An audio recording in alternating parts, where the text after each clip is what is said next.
Um, Painting helped me to get out. I had to start over because Sassy needed something. I don't know what she want, but I don't got it. You got water and food in your bowl, so she'll be alright. I think she just want my attention at this point.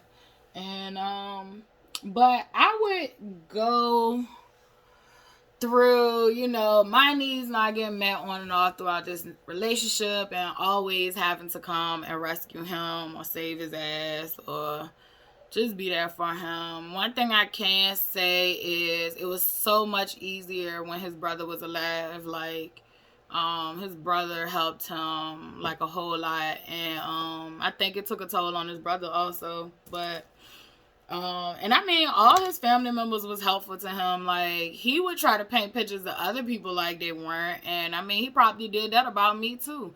But he did that about everybody. Like, it's plenty of times I had to connect dots and figure out that, oh, this person is helping you. You taking advantage of the help, like, or you want more and more. Like, he really had a problem with, like, if you helped him, it was never enough. Like, he just wanted more and more. Like, he'd just see how much more he could get out of you. So I did start when we went to Somerset. He got locked up again, so that's probably like the second time he had got locked up since he had came home from us dating. I mean, from us being friends and while he was incarcerated.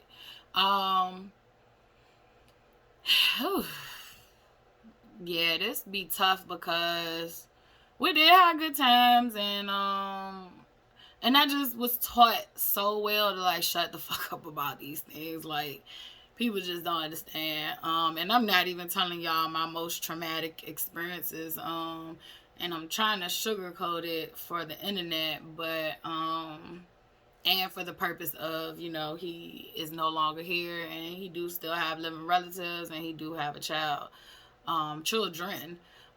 Charlotte, I've talked to her about what I've been through, and I talk to her and be transparent with her so that she can know what not to look for, and that she can know that that's not, healthy love.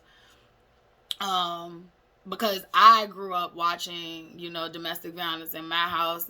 Mind you, my mom was the aggressor, but I will say this: it doesn't matter who the aggressor or not. When a child is watching domestic violence go on, you pick up habits of learning how to solve your issues that way, whether it's yelling, cussing, fussing, hitting walls. All that does psychological damage on a child's brain. So I grew up seeing that. Fortunately for Charlotte, like, she did not grow up seeing him put his hands on me or me putting my hands on him. A lot of times when things like that would happen, like, she was not around or in the picture. But she definitely got to see a lot of arguing and fussing, and that was mostly me arguing and fussing. I will give him that. Like, he ain't do a lot of arguing and fussing. Like, I give him that. Like, he was a man about that. Like, he won't gonna sit down and argue with no woman. Like, he gonna say how he feel. He gonna try to tell me to calm down so I can say how I feel. And I definitely learned that, I had to have effective communication. However, he was so manipulative, like, that it used to piss me off. So it was like trying to learn how to be healthy with an unhealthy person. But I would have to learn how to do that to save myself. We're at Somerset. So Somerset, he got locked up.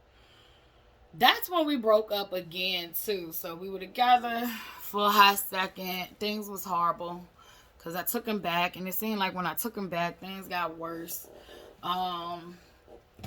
He ended up getting locked up, and I remember when he got locked up, his brother told me that if I paid for the lawyer, he would give me, I think it was like half of the money back.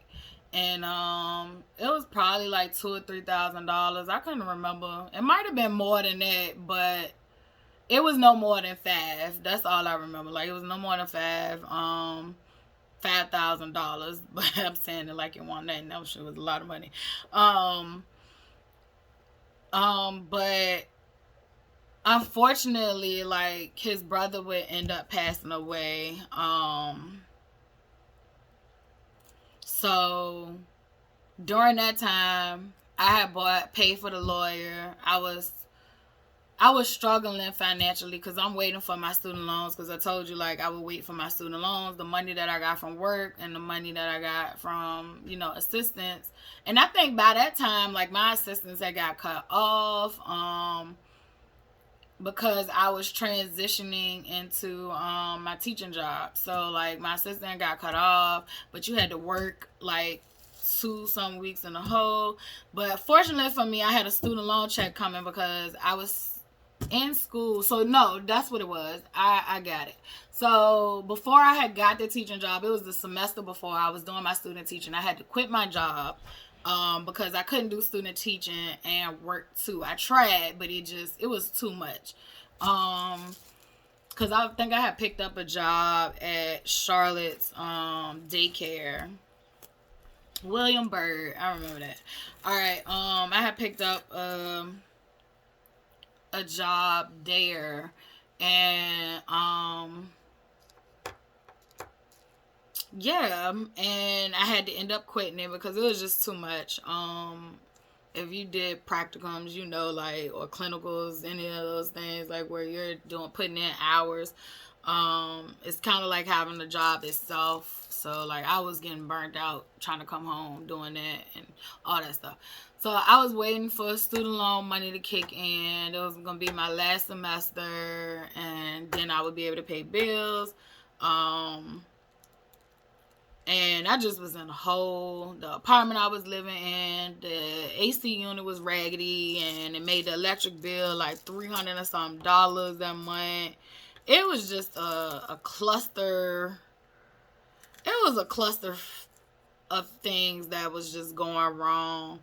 I remember before his brother passed away, like, I don't know, it felt eerie talking about that because, like, it almost felt like his brother knew, like, he was preparing, like, for going, because, like, me and his brother never really talked outside of, like, him needing to know, like, his size for, like, Dante's clothes or something so that he could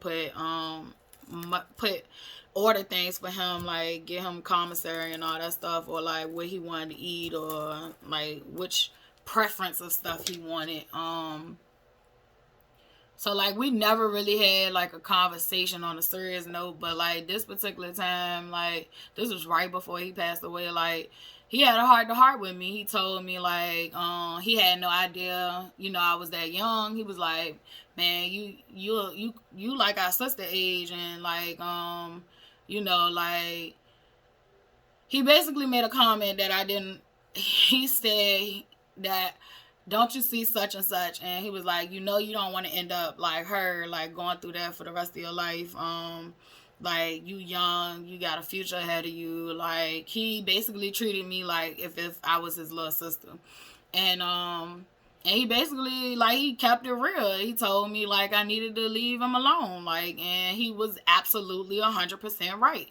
And, but this is where my toxic come in, because one day we would get to arguing, and I would throw that in his face, and that definitely probably hurt the hell out of him. But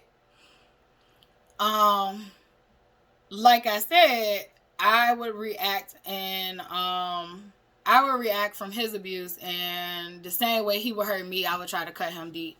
I have grown out of that. I have learned my lesson. I have carried major guilt around, and sometimes that major guilt caused me to get re-abused because, like, I'm thinking about it like, well, you done said fucked up shit to him and all that stuff, or you done did fucked up shit to him, like, so, y'all kind of even. No, like, a relationship should not be functioning off that level of toxic stuff. Like, if you gotta treat people bad just for them to act right, then it's not good. So I'm going to consistently, try to point out parts where I was wrong or I was flawed. when his brother did pass away, like I said, I had debt issues.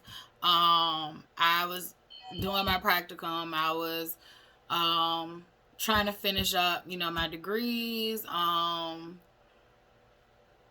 want to say, yeah. My stepdad's mom had passed away, and that was like a grandma to me. My stepdad's mom had passed away. I had just found out I was two credits short of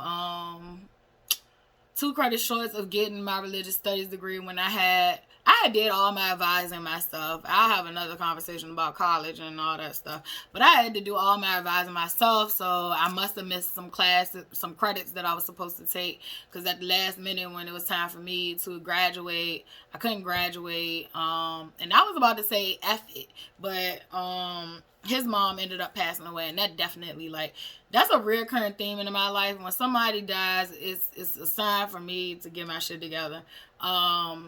It's a sign of something. Like, death is, for me, has never just been about mourning and being sad. Like, death for me, there's usually something someone's trying to tell me, whether it's the one that passed away or it's somebody else that even approaches me, but like somebody's trying to tell me something, or I need to learn something from this. And most of the time it's life is too short and you need to get your act together.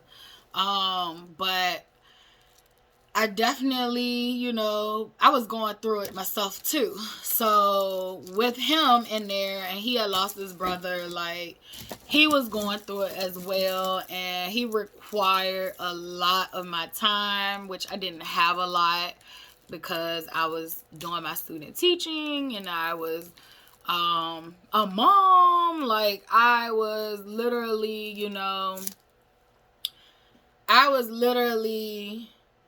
going to classes, doing the student teaching, picking Charlotte up from daycare, going home, doing homework with her, fixing food, cleaning up. Like, I literally did not even have time for myself. Like, it was very hard.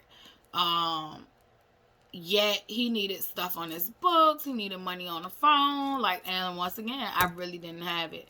And it just was so much pressure, like, emotionally. Like, I couldn't even call him and tell him, like, I miss him or I felt lonely. Like, and I did end up researching it. Like, yeah, you're not supposed to tell them why they locked up you feel lonely, because there's nothing they can do about it. But at the same token, I felt like I was so much to him and he was nothing to me. Like, I'm just giving, and he wasn't putting anything into me, and it took a toll on me, and I did end up breaking up with him. And I did used to regret it. I used to apologize to him after we would get back together, like, that I broke up with him after he had lost his brother. But, like, I had a loss too. I had a lot of things going on. I mean, I still was grieving my sister who had died, and she had got murdered.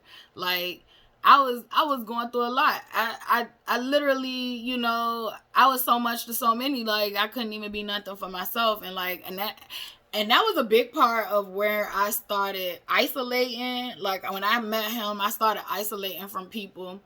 And I lost friendships. I ain't gonna say I lost them, but I put friendships on pause and all that stuff. And thank God that me and my best friend, we call each other best friends, soulmates. Me and her would go through the same thing. Her partner got locked up, and we both understood what the heck we was going through, and we both had broke up with them, and we didn't plan that, didn't put it in each other's head. It was like we had both got freed, and we connected again, and we had fun. Like, I don't even think he realized, like, how much pressure he was putting on me, because, like, I don't even like clubbing and getting drunk, and I was clubbing and getting drunk. Like, any free time I had, I was clubbing and getting drunk. Also, by that time, I had, finished my practicum. I had got hired into the school system, and I was teaching. And that was stressful. Oh my God, that was stressful. And then didn't nobody know how I felt, but I will say this: my Romunda, we call her Ro, but that's my sister's best friend. But I always looked at her like she was a sister too. And she would get me through my mornings to get up. I hated going to that job. I loved my kids, but I hated going to that job. Like, she would call me every morning to make sure I was getting up, and just she motivated me so much, and she always used to brag on me. She used to always talk about how special I was. Like, she used to speak life into me, and I used to love her for it. And we also used to have so many intellectual conversations. Like, I just look back on it, and like, losing her, I lost a lot, and I feel so bad because I isolated myself away from her because of him. Because when I broke up with him, me and her was really, really, really close, and like, she really got me through it, breaking up with him. And and I lost her after I lost my brother. So what is that, probably like 2022.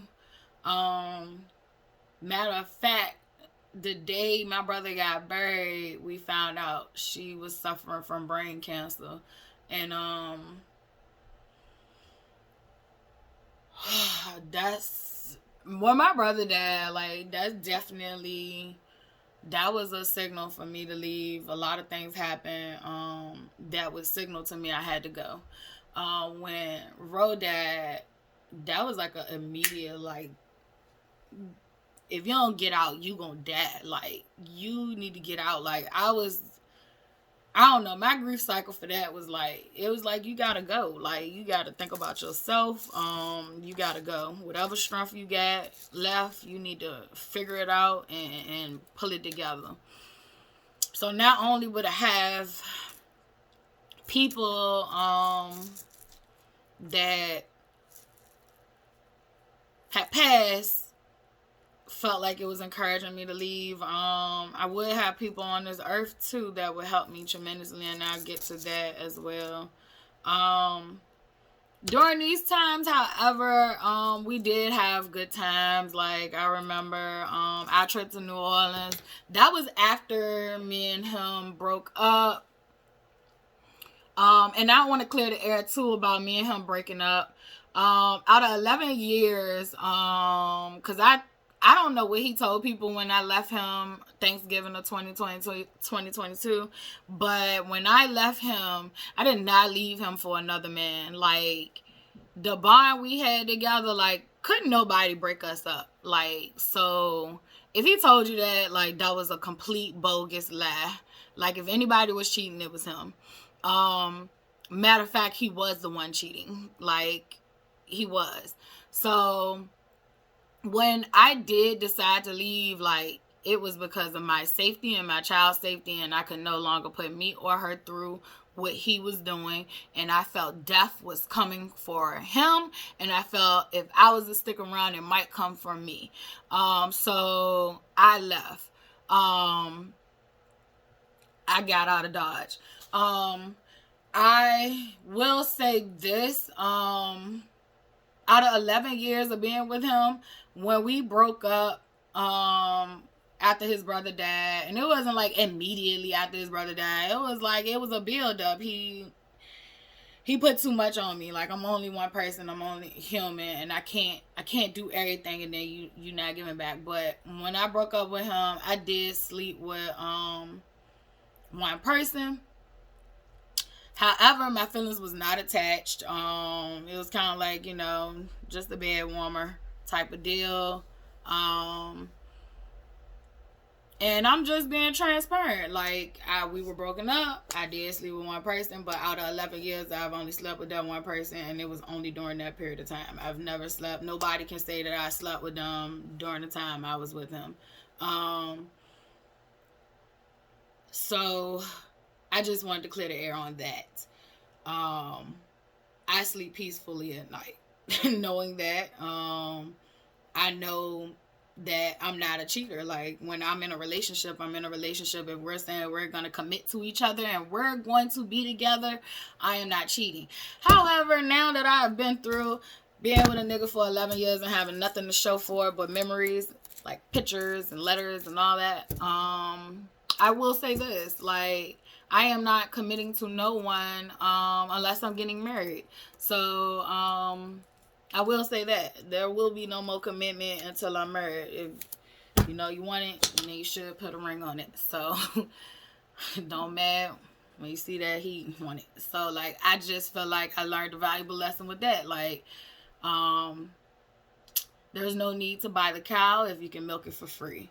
And I will be transparent with this. I really, like, we really both were people who, I think we wanted marriage, but, like, we didn't want marriage. Like, both of us just felt that way. Like, it never was this thing, like, I felt like, you know, he won't marry me. We had discussed marriage. We had filled out paperwork, court paperwork for marriage. And we were going to do it. And then, like, each time, like, one of us would come up with some excuse about why we don't want to do it, like whether it be debt issues, like we can make it better separately, like I can get this type of assistance if I'm not married. Like, we just felt like it was more strategic for our broke asses to, like, just be, you know, cohabitation. So I will give him that. Like, it wasn't that, like, he wouldn't marry me. I'm just saying, far as lessons learned, like, I did not have anything when he died. Like, basically, I had to end up stop working because I'm grieving. So I literally had nothing. I had no support, nothing. So, yeah, it's one thing to have to grieve, and I mean, money doesn't change anything. However, it's better to be able to relax and know that things are taken care of. Opposed to you grieving and you don't know how things gonna get taken care of either. Like, but I can't say this. God revealed to me that I did not have to worry, even though I kept on worrying. Like, I'm hard headed. God had to drag me to this point that I'm at right now. I was going kicking and screaming. He was like, get your together, like, get it together. Like, I did not bring you this far for you to mess it up. It was actually like a meme I seen the other day, and it was like, when you try to throw in the towel and God throw you back the towel until you wipe your face, you almost done. Like, that's me. So, and when I said I didn't have any support, I have to take that back. I didn't have the support that I wanted.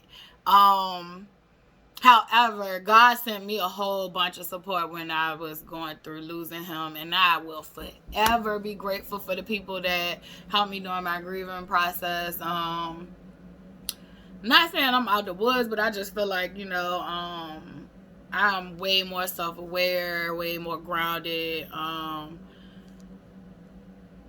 know what I need to do. I'll say that. And I feel like God just came through so many different people and put so many different people in my life that are so amazing, so supportive, and just showed me they had my back. Even when I didn't want to believe that they had my back. Like, some of them, you know, I was just like, this gotta be, like, you know, not real. But, like, nope, it's real, and I'm blessed, and I know that now. And I'm thankful. I'm so grateful. But that was a little tangent for somebody who needed to hear it. Maybe you are in a situation where you're waiting for marriage and you waiting for this or you waiting for that.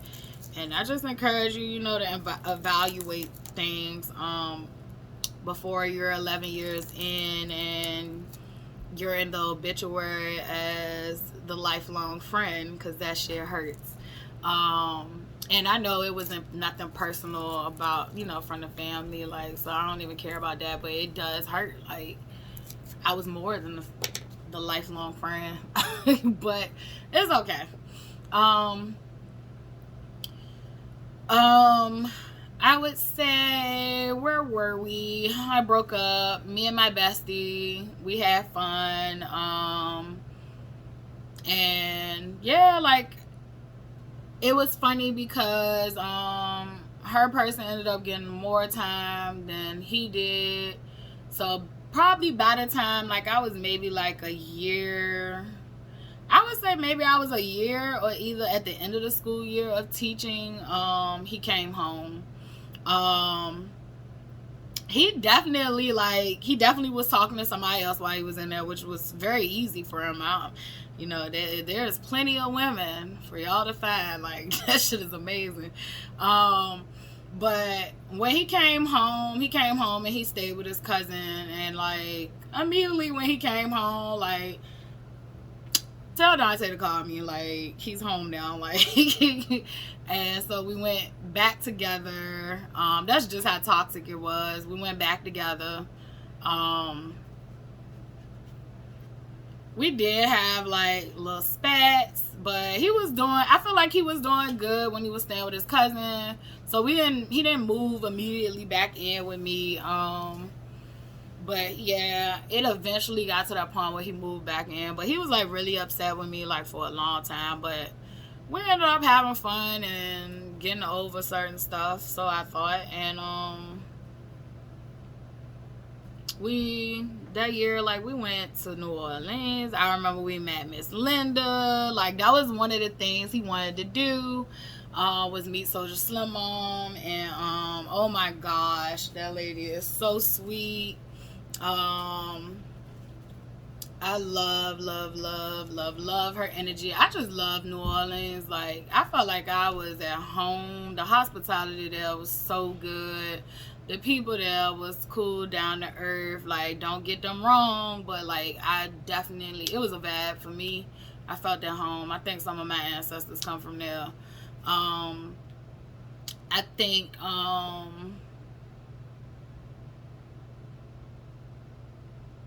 think yeah, my highlight of the trip was meeting Miss Linda and being drunk in public. That was fun. I don't care what nobody say. That was fun. That was different. You can never where I live at. Like you could never. But like to be drunk in public and just everybody just minding their business, having their vibe. Like you got people out there doing messed up stuff, but like you stay in your lane. You stay in your lane. Like but it was a nice trip. We did a lot. Like I ate alligator for the first time. Like it was fun. He took me all across all the goddamn hoods. He was tapped into a lot of different people there too. So I think he met Boss Man, which was like Soldier Slim, one of Soldier Slim people's.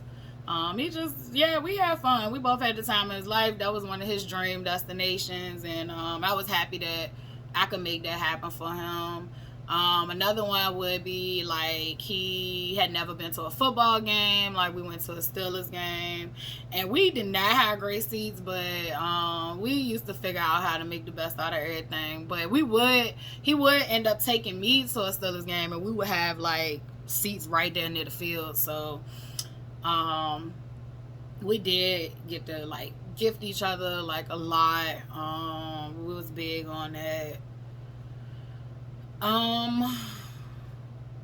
mean, we've just had all kind of different trips. I mean, we had trips where he was sick as a dog on it. Like, I remember the New Orleans trip. Like, he was sick, trying to get back home. Like, I never seen him drive so fast to try to get back hhome. Like, it was a 15-hour drive, and like, he had to hurry up and get home. But even with like the bad memories that still pop up, like it's so many good memories. Like even just being around our city, like we stayed at the park. Like when we got our dogs, like we definitely would walk our dogs and just get out of the city and explore the city, different food places, different shops. Like he definitely like taught me that you could find neat stuff in our own city. So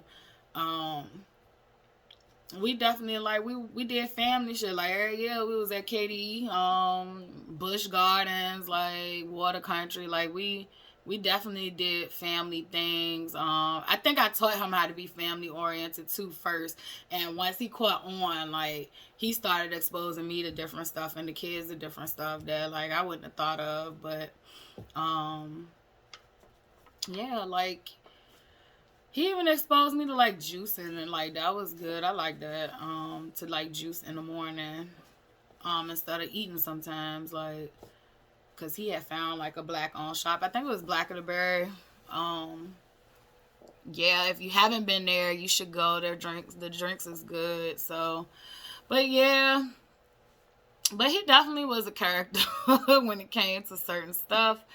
Um, I'm trying to think about major things that maybe people wondered about. Um, some stuff I ain't ready to talk about, but let me see. So I got the teaching job. I do remember another happy memory when I got my teaching job. He brought me like cake and roses with like lilies and stuff in it, and he always bought me flowers. Like I would give him that. I don't know which one of his female relatives used to tell him to give me flowers, even if it's just on a, just cause like, but thank you, cause it did help. But like he would always give me flowers. He would also bring me like house plants. He knew I liked cats. I remember one time he got me a cat from Mosby Court. No, I won't Mosby. It was Welcome Court. We named the cat Little Boosie. We used to call him Boosie Badass. Yeah. And it wasn't a cat, it was a kitten. It was a baby. It was outside crying. He brought it home and I washed it, and that was my little dog. Like, he wasn't even a cat, he was a dog. But yeah, I would say now that I'm talking about good memories, this is why sometimes it is hard for people going through domestic violence to realize they're going through domestic violence. Number one, there's not much education out here about emotional abuse being a part of domestic violence. Financial abuse is a thing when people try to control you with finances. That's a thing. That would end up happening in the end. Like he started doing stuff like taking my wallet. I remember the day I moved, like he took my wallet so that I would have to end up calling him and asking him for money. And it was just it was so much. But I don't know. We did have fun during COVID. I felt like where everybody else was locked down, like we lived our lives during COVID. Like we definitely did not stay in the house. Thank y'all to the people who did, because you allowed us to explore without all y'all being around, because I didn't like being around a whole bunch of people. Like, so we did have fun. We was out and about. We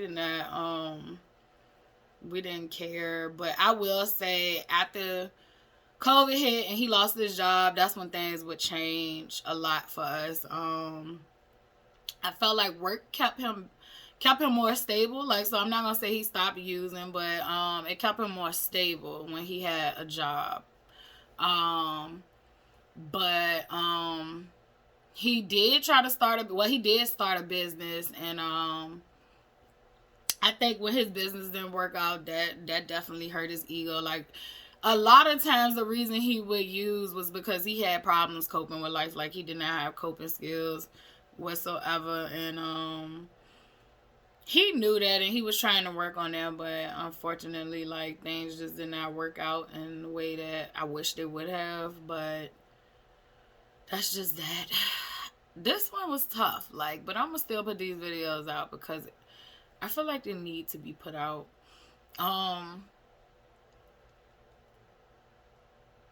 Yeah, we went through a lot. Let's see. In 2017, I ended up having a nervous breakdown, which I call it a nervous breakthrough, because that's when I first realized, like, I was not happy with life, that I was miserable, and it wasn't just Dante's fault. Like, I was still angry at my daughter's father. I was still, angry about my childhood stuff. I was still, I was miserable, but then I spent 6 years in school and I hated my job. Like, I felt like I failed at my job. I even had the principal of my school tell me that I couldn't read. That's why my kids couldn't read. And like, I wanted to smack the shit out of that lady. Like, I literally had to step away from her, go in my car and cry because I was about to flash out on her.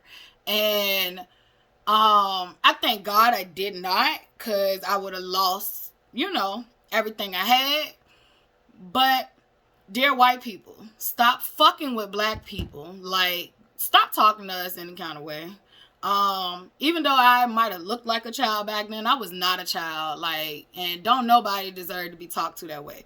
Like, and the way I was raised to smack shit out you for that. So be careful how you talking to people and how you playing with people. And that goes even to, black people too. Like, stop playing with people, period. Like, people of color, white people, stop playing with each other. Because you never know who's who and who can't control what. Because I almost lost it all. And that stuck with me. I have forgiven her. I understand now that she had pressures on her. That, the SOLs pressuring, and that the school was facing, that it wasn't going to be accredited and all that stuff. But I didn't give two shiny nickels back then. Like, I wanted to smack fire from her.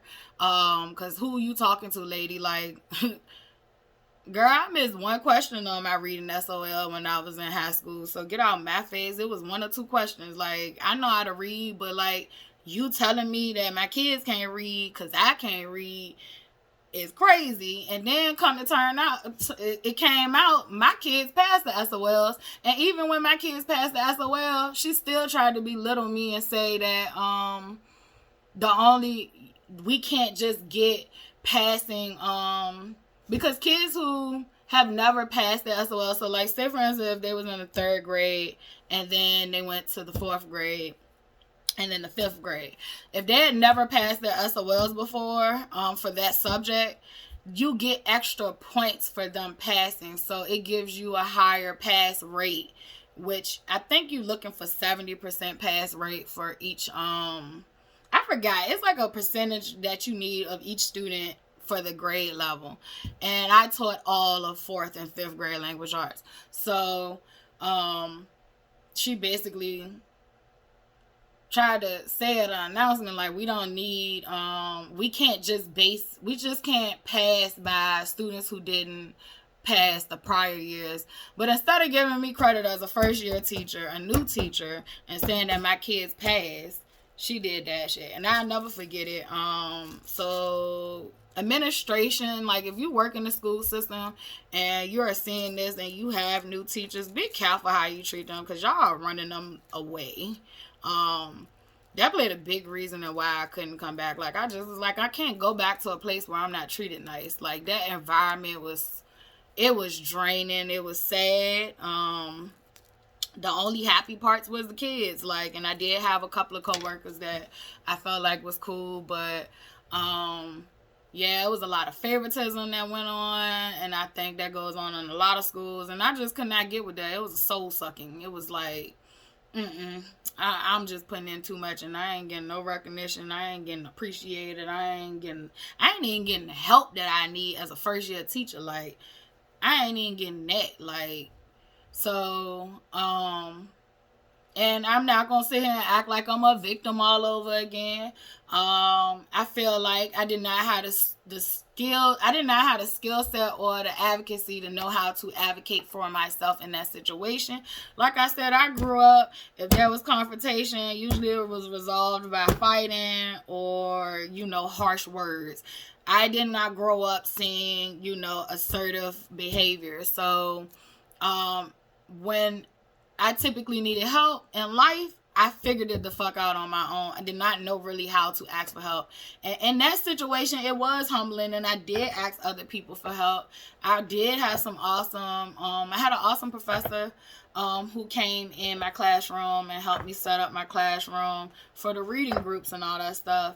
However, it just still wasn't enough support. She only, could come in but so much.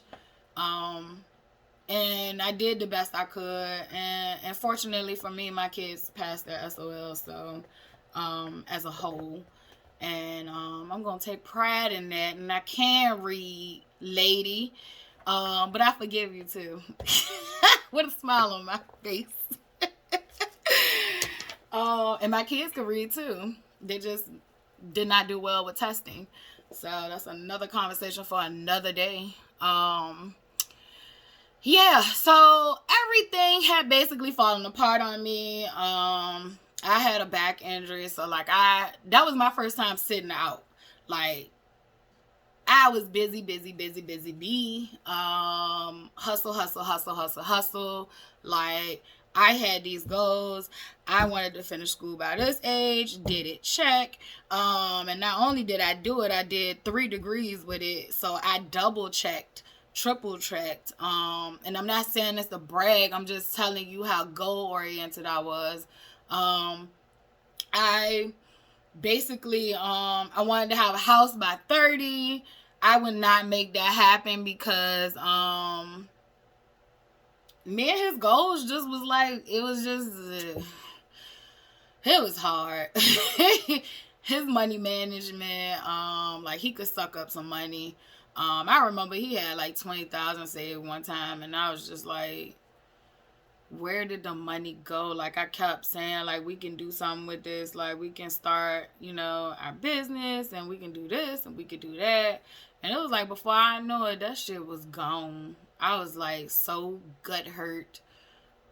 I really started to give up. Like literally, you had our way out. Like, you had our way out, and you didn't even consider me and what you was gonna do with it. So, but that's the ugly beast of drug addiction. And yeah, in 2017, I definitely had to sit out in life.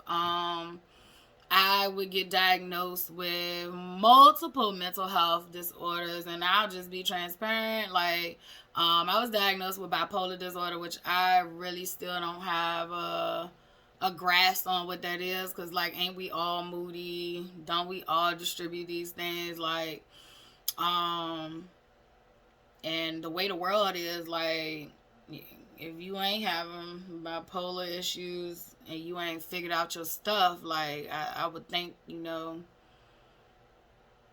nobody's home. Because, like, I feel like with mental health issues, it's basically saying there's an issue, and the issue is your environment, and basically you're reacting to your environment. And then some of us have some brain chemistry, like, we're just wired certain ways. Some of it is trauma, and some of it is genetics. So depending on which one yours is, there is testing out there that you can get done to see what medications work for you if you do have, like, genetic disorders. But I would say if you have environmental things, I would say definitely figure out what work you need to do to figure that out. And radical acceptance. Accept yourself for who you are and how you are, and, try to be better, try to grow. But yeah, I had major depression disorder, anxiety disorder, and I think it was like general anxiety. And I had bipolar depression. And I think they got manic, and they got the depressive one. I also had complex PTSD.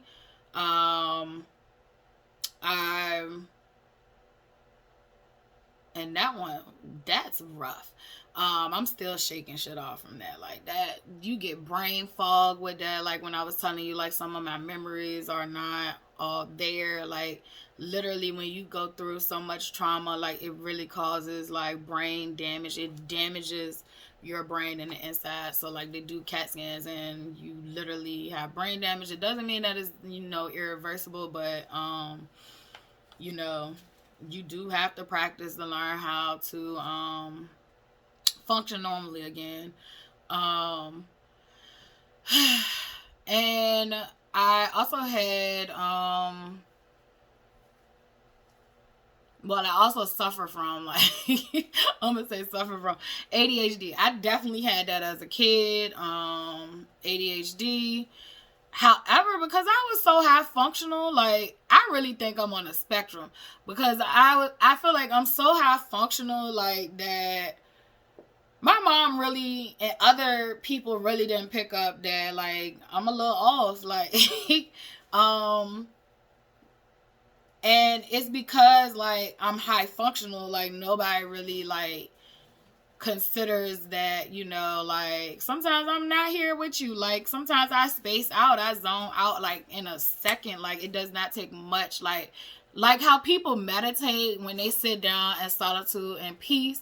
I can do that standing up. I can do that, while I'm doing another task. Like I can really zone in, tap into myself, or either go somewhere completely different.